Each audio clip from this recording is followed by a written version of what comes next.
Hello student, आज हम पढ़ेंगे हिंदी सेकेंड लैंग्वेज परिवेश से पाठ 9 हार की जीत। हार की जीत किसके द्वारा लिखी गई है? सुदर्शन के द्वारा। ठीक है, हमने पहले का जो पार्ट 1 था उसमें आप लोगों को समझा दिए थे। अब मैं आप लोगों को आगे का समझाने जा रही हूँ। चलिए स्टार्ट करते हैं।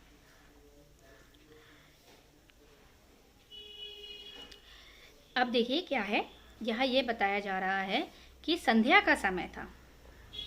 बाबा भारती सुल्तान की पीठ पर सवार होकर घूमने जा रहे थे। इस समय उनकी आंखों में चमक और मुख पर प्रसन्नता थी, बहुत खुशी थी। कभी घोड़े के शरीर को देखते तो कभी उसके रंग को, और उसके मन में फूले ना समाता। किनके मन में? बाबा भारती के मन में। बहुत खुश थे। सहसा एक और से आवाज आई, एक और से आवाज आता है, ओ बाबा, इस कंगले को सुनते जाना। वहां पे कंगले था, उसको उसकी बात सुनते जाना। लंगड़ा था। आवाज में करुणा थी। करुणा का अर्थ है दया। बाबा ने घोड़े को रोक लिया। बाबा ने घोड़े को रोक लिया, उस कंगले की बात सुन ली।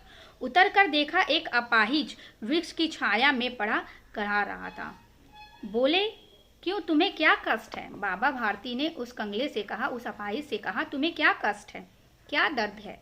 अपाहिज ने हाथ जोड़कर कहा, बाबा, मैं दुखिया हूं, मुझ पर दया करो।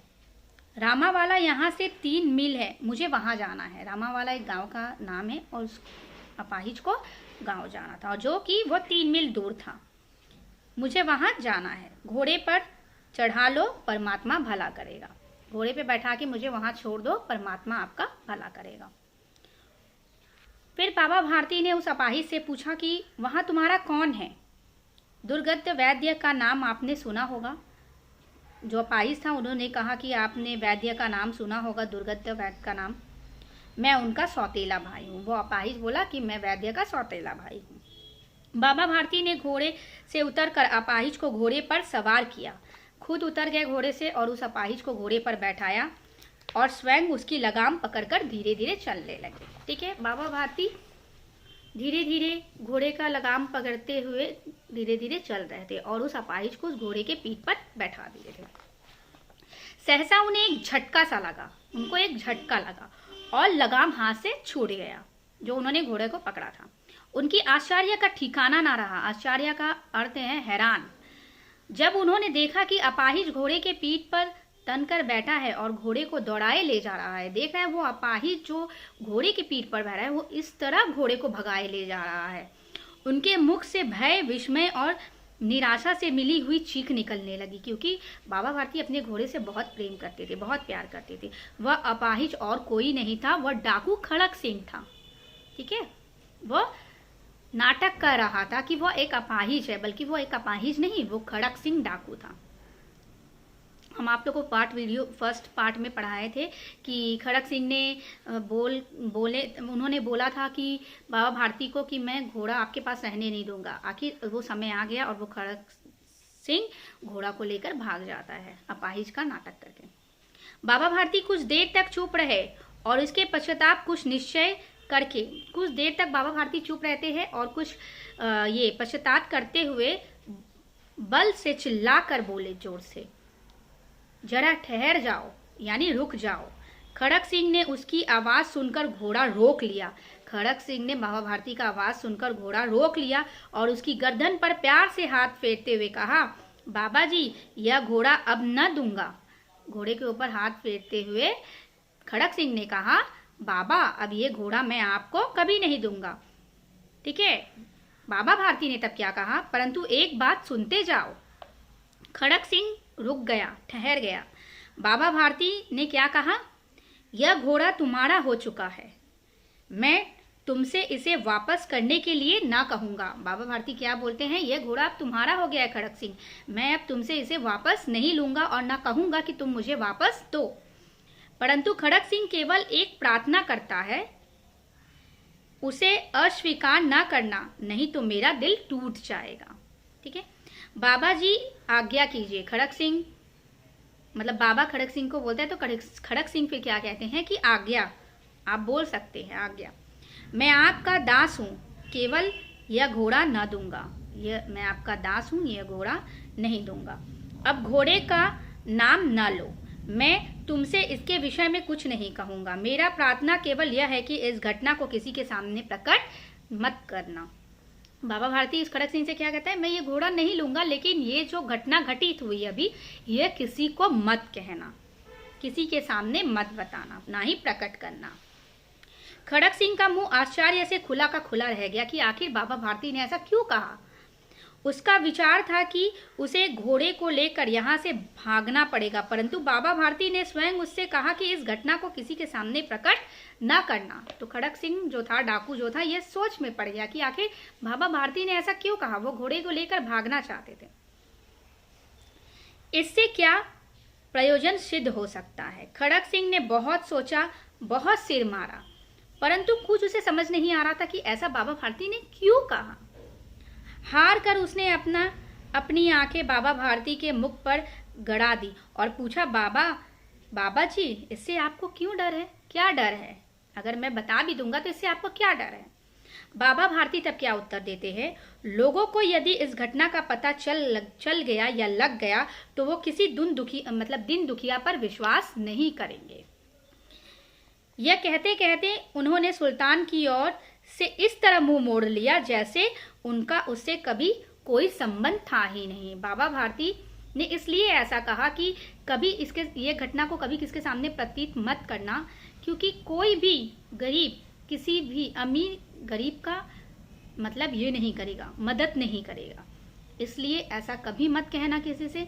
और बाबा भारती ये कहकर उस तरह सुल्तान से मुंह फेरते हैं जैसे मानो कि उनसे कभी उनका कोई प्रेम था ही नहीं, कोई संबंध था ही नहीं। ठीक है। बाबा भारती चले गए, परंतु उनके शब्द खड़क सिंह के कानों में अभी भी गूंजती रही। सोचता था कैसे उच्च विचार है, कैसे पवित्र भाव है। खड़क सिंह सोचने लगा कि बाबा भारती का कितना ऊंचा विचार है, कितने अच्छी पवित्र हैं। उन्हें इस घोड़े से प्रेम था। इसे देखकर उनका मुख फूल की तरह खिल जाता था। कहते, उसके बिना मैं ना रह सकूंगा। सही बात है, बाबा भारती सुल्तान के बिना नहीं रह सकते थे। इसकी रखवाली में वह कई रात सोए नहीं, भजन भक्ति ना कर रखवाली करते थे। भजन भक्ति कुछ नहीं करते थे। क्यों? क्योंकि खड़क सिंह ने कहा था कि वो सुल्तान को लेकर भाग जाएगा, तो इस कारण देखभाल करते थे कई मास बाबा भारती ने। परंतु आज उनके मुख पर दुख की रेखा तक न दिखाई पड़ी, कोई दुख नहीं दिखाई पड़ा। खड़क सिंह ऐसा सोचने लगा। उन्हें केवल यह ख्याल था कि लोग दिन दुखिया पर विश्वास करना कहीं छोड़ ना दे। ऐसा मनुष्य नहीं, देवता है, यानी भगवान है। रात्रि के अंधकार में खड़क सिंह बाबा भारती के मंदिर में पहुंचा। रात्रि यानी रात के समय में अंधकार था और खड़क सिंह कहाँ पहुंचा? बाबा भारती के मंदिर में। चारों ओर सन्नाटा था, एकदम शांत था।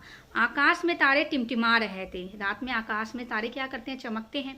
थोड़ी दूर पर गांव के कुत्ते भौंक रहे थे। थोड़ी दूर में गांव था, वहां से कुत्ते भौंक रहे थे। मंदिर के अंदर कोई शब्द सुनाई नहीं देता था, कोई भी शब्द सुनाई नहीं देता था। वह धीरे धीरे अस्तबल के फाटक पर पहुंचा। फाटक को हम लोग कहते हैं दरवाजा। फाटक का अर्थ है दरवाजा। घोड़ा जहां रहता है उस अस्तबल में खड़क सिंह पहुंचता है। फाटक क्या था? खुला था, दरवाजा खुला था। किसी समय वहां बाबा भारती स्वयं लाठी लेकर पहरा देते थे। इस तरह दरवाजा खुला नहीं रहता था, वहां पे वो पहरा देते थे। कौन? बाबा भारती। ऐसा कौन कह रहा है? खड़क सिंह। परंतु आज उन्हें किसी चोरी, किसी डाके का भय नहीं था। किसे भय नहीं था? बाबा भारती को। खड़क सिंह ने आगे बढ़कर सुल्तान को उसके स्थान पर बांध दिया। जिस अस्तबल में पहले सुल्तान रहता था, यानी जो घोड़ा जो रहता था, चुपचाप से खड़क सिंह उस अस्तबल में जाकर उसके स्थान में घोड़ा को बांध दिया, यानी सुल्तान को बांध दिया, और बाहर निकलकर सावधानी से फाटक को बंद कर दिया, दरवाजा बंद कर दिया। इस समय उसकी आंखों में नेकी के आंसू थे। किसके आंखों में? खड़क सिंह जो डाकू था, वो जो सही काम किया, उस काम से उसके आंख में, डाकू के आंख में नेकी का आंसू था कि उन्होंने सच्चाई, ईमानदारी दिखाई। किसने? खड़क सिंह ने, जो डाकू था। रात्रि का तीसरा पहर था। रात्रि यानी रात का तीसरा दिन था। तीसरा पहर यानी पहर का दिन अर्थ है। तीसरा दिन बीत चुका था। चौथा पहर, चौथे दिन में आरंभ होते ही बाबा भारती ने अपनी कुटिया से बाहर निकलकर ठंडे जल से नहाते हैं, स्नान करते हैं। उसके पश्चाताप इस प्रकार जैसे कोई स्वप्न में चल रहे हैं। वो जब नहाते हैं उसके बाद जिस तरह हम लोग सपना देखते हैं, ऐसे लगता है हम लोग सपने में चल रहे हैं। बिल्कुल वो होश में रहकर भी ऐसा हो रहा था कि बाबा भारती सपने में चल रहे हैं। उनके पांव अस्तबल की ओर खींचे ले जा रही है। परंतु फाटक पर पहुंचकर जैसे ही वो दरवाजा पर बाबा भारती पहुंचते हैं और उनको अपनी भूल प्रतीत हो जाती है। क्या भूल प्रतीत हो जाती है? कि अब इस अस्तबल में सुल्तान नहीं है। साथ ही घोर निराशा ने पाँव की मन भर की भारी बना लेते हैं। मतलब भारी पैर को आगे बढ़ाए या पीछे बढ़ाए, बाबा भारती को कुछ समझ नहीं आता, क्योंकि अस्तबल में तो घोड़ा था ही नहीं। ये बाबा भारती जानते थे, लेकिन ये तो नहीं जानते थे बाबा भारती की खरक सिंह आया और घोड़ा को अस्तबल में रख के चला गया। अब आगे देखते हैं क्या होता है। वे वहीं रुक गए दरवाजा के पास। घोड़े ने अपने स्वामी के पाँव की चाप को पहचान लिया और जोर से हिनहिनाया।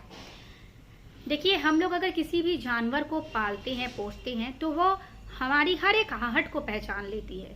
ठीक है, उसी तरह सुल्तान भी बाबा भारती के पैरों को, आहट को पहचान लिया। जैसे ही पहचाना और घोड़ा हिनहिनाने लगा। अब बाबा भारती बहुत हैरान हो गए और बहुत खुश होने से दौड़ते हैं और अंदर घुसकर अपने प्यारे घोड़े को गले से लिपट जाते हैं, गले लगकर लिपट जाते हैं। इस प्रकार रोने लगते हैं मानो कि पिता बहुत दिनों से बिछड़े हुए पुत्र से मिल रहा हो। ठीक है, जिस तरह पिता अपने पुत्र से बहुत दिनों पर मिलकर रोता है, वैसे ही बाबा भारती उस घोड़े से मिलकर लिपटकर गले लगाकर रोने लगते हैं। वे बार बार उसकी पीठ पर हाथ फेरते, बार बार उसके मुंह को क्या करते? थपकियां देते। फिर वे संतोष से बोले, अब कोई दिन दुखिया की सहायता से मुंह नहीं मोड़ेगा। ऐसा बाबा भारती कहते। तो इस कहानी से हमें क्या सीख मिली? इस कहानी से हमें यह सीख मिली कि हमें कभी भी गलती नहीं करनी चाहिए और सच्चाई के राह पे चलना चाहिए। Okay student, thank you. मैं अगले वीडियो में आप लोगों को इसका क्वेश्चन आंसर अपलोड कर दूंगी।